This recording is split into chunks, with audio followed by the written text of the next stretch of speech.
5 years ago, I found a piece of paper that destroyed my entire reality. Today, I'm still not sure if finding it was the best or worst thing that ever happened to me. My name is Elena, and I'm a 29-year-old graphic designer living in Portland, Oregon. This story begins on what should have been the most ordinary Tuesday of my life, March 15, 2019. I remember the date exactly because it's tattooed in my memory like a scar. I was running late for work, as usual. My alarm hadn't gone off, my coffee maker had malfunctioned, and my car wouldn't start. After 20 minutes of cursing at the engine, I grabbed my laptop bag and decided to take the bus. Just another chaotic morning in my beautifully imperfect life. At the bus stop, I fumbled through my bag looking for my transit card, dumping half my belongings onto the bench. Lip balm, receipts, earbuds, a granola bar that had seen better days, the usual disaster zone that was my purse. That's when I saw it. A small, cream-colored envelope tucked between the bench slats, like someone had deliberately wedged it there. No name on the outside, just my bus stop, the 42nd and Hawthorne stop I used every morning. I almost left it there. Portland is full of weird art projects and random messages. Could have been anything. But something about it nagged at me. The envelope was clean, expensive-looking paper, not weathered like it had been outside for days. Someone had placed it there recently. Very recently. The bus arrived, and in a moment of curiosity that would change my life forever, I grabbed the envelope and climbed aboard. I didn't open it during the 30-minute ride to downtown. I told myself I'd throw it away at the office, probably just some promotional flyer or street art nonsense. But it sat in my bag like a small bomb, drawing my attention every few minutes. My job at Morrison Creative was predictable in the best way. I designed marketing materials for small businesses, nothing glamorous but steady work with good people. My boss, Janet, was more like a mentor than a supervisor. My coworkers felt like family. I'd been there 4 years and planned to stay forever. Around 10 a.m., during my second coffee break, I finally opened the envelope. The note inside was handwritten in careful, block letters, asterisk, Elena, your mother didn't die in a car accident when you were 8. She's alive and living in Vancouver, BC under the name Patricia Wells. She has been watching you from a distance for 21 years. The man you think is your father paid her to disappear and told you she was dead to make the custody arrangement simpler. She never stopped loving you. If you want proof, there's a safety deposit box at First National Bank downtown, box number 347. The key is taped under the mailbox at your old house on Maple Street. She's been putting letters there for you since 2001. Someone who cares about the truth. I read it 3 times before the words sank in. Then I ran to the bathroom and threw up.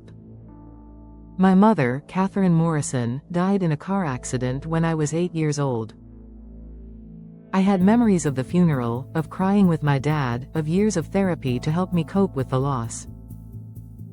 My entire identity was built around being the girl who lost her mother too young, who was raised by a single father who did his best despite his grief. The note was obviously fake. Some sick joke or a case of mistaken identity. But as I sat in that bathroom stall, shaking, little details began clicking into place like puzzle pieces I'd been ignoring for years. Why had Dad always been vague about Mom's family? Why were there so few photos of her around the house? Why had he moved us from Seattle to Portland just 6 months after her death, away from all our friends and any traces of our old life? Why, when I asked about visiting her grave as a teenager, did Dad always find reasons to delay the trip? I called in sick and drove straight to my childhood home on Maple Street. Dad had sold it when I graduated high school, but I still remembered every detail. The new owners had painted it yellow instead of blue, but the old mailbox was still there, the same rusty metal box that had collected our letters for 10 years. My hands shook as I felt underneath it. Nothing. Then, in the very back corner where the box attached to the post, my fingers found it, a small key taped to the metal, exactly where the note said it would be. The drive to First National Bank felt like floating through a dream. This couldn't be real. This couldn't be happening. Safety deposit box number 347 required 2 keys, mine and the bank's. The clerk, a kind older woman named Mary, led me to the vault. Haven't seen anyone for this box in quite a while, she mentioned casually. Though the rent's always paid up, very reliable. Inside the box were 63 letters. 63 handwritten letters addressed to me in the same careful script, dated from September 2001 to February 2019, just 3 weeks before I found the anonymous note. I opened the most recent one first. Asterisk, my darling Elena, today is your 28th birthday. I watched you from across the street as you left your apartment building this morning. You're so beautiful, so much like I remembered, but grown into this amazing woman I barely recognize. You were wearing that green jacket I saw you buy last month at the vintage store on Division. I know it's creepy that I watch sometimes, but it's the only way I can feel close to you. I wanted to run to you, to explain everything, but the agreement I made with your father prevents me from making contact unless you reach out first. I pray someday you'll want to find me. I never stopped loving you. Mom, Patricia. The letters told a story that shattered everything I thought I knew about my life. My parents' marriage had been falling apart for years. Dad was controlling, manipulative, and increasingly paranoid about Mom having an affair, which she wasn't. When they finally decided to divorce, Dad threatened to destroy her in court, to make sure she never saw me again. He had money, connections, a prestigious law firm backing him. Mom was a part-time teacher with no resources to fight a custody battle. So Dad made her a deal: disappear completely, let him tell me she was dead, and he'd put money in a trust fund for my college education. If she ever tried to contact me or tell me the truth, he'd make sure she was arrested for fraud. He'd apparently set up some financial evidence that would implicate her in embezzlement. In exchange for my future financial security, my mother agreed to become a ghost. But she never stopped watching. The letters detailed 21 years of loving me from a distance. She knew about my high school graduation, my college boyfriends, my first job, my apartment moves. She'd been there for every milestone of my life, invisible but present, documenting her love in letters I was never supposed to read. The most devastating letter was from 2003, when I was 12. Asterisk, Elena started asking more questions about me this week. David, your father, told me she cried for 2 hours because she couldn't remember my voice anymore. I sat in my car outside her school and recorded myself singing the lullaby I used to sing to her, but I can't give it to her. This agreement is killing me, but David says if I break it now, Elena will lose her college fund and I'll go to prison. I have to keep being dead for her sake. But God, it hurts so much.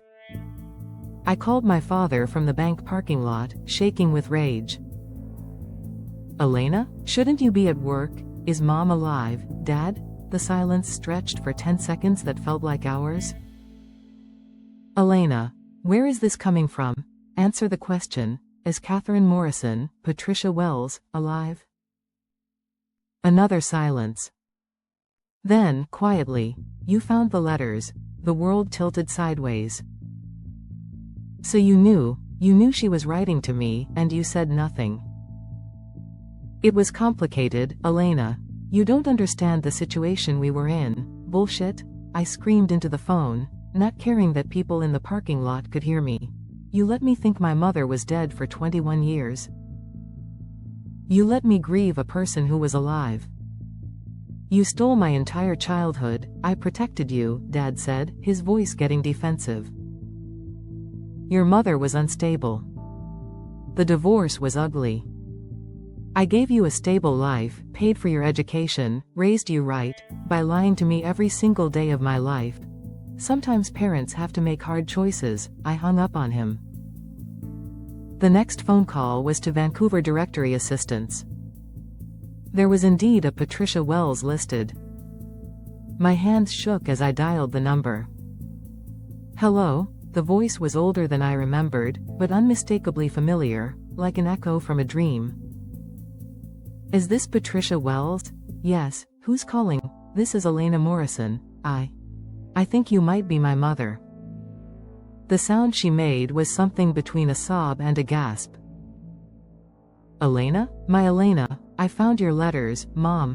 What followed was the most emotionally devastating and beautiful conversation of my life. We talked for 4 hours.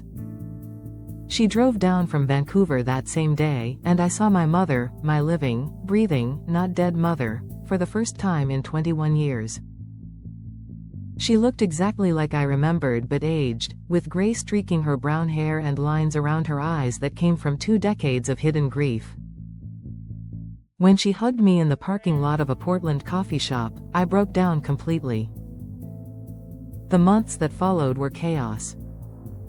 I confronted Dad, who admitted to everything but insisted he'd done it for my own good. He'd manipulated the system, used his legal connections to create false documentation of Mom's death, and threatened her with prosecution if she ever revealed the truth. I stopped speaking to him entirely. Mom and I began rebuilding a relationship that had been stolen from us. She moved back to Portland, got a teaching job, and we started creating new memories to fill the gap left by 21 years of lies. But here's what no one tells you about discovering your entire life was built on deception. It changes everything, and not always in ways you expect. I couldn't trust my own memories anymore. If Dad could lie about something as fundamental as whether my mother was alive, what else had been fabricated? Every childhood story, every family tradition, every piece of my identity became suspect.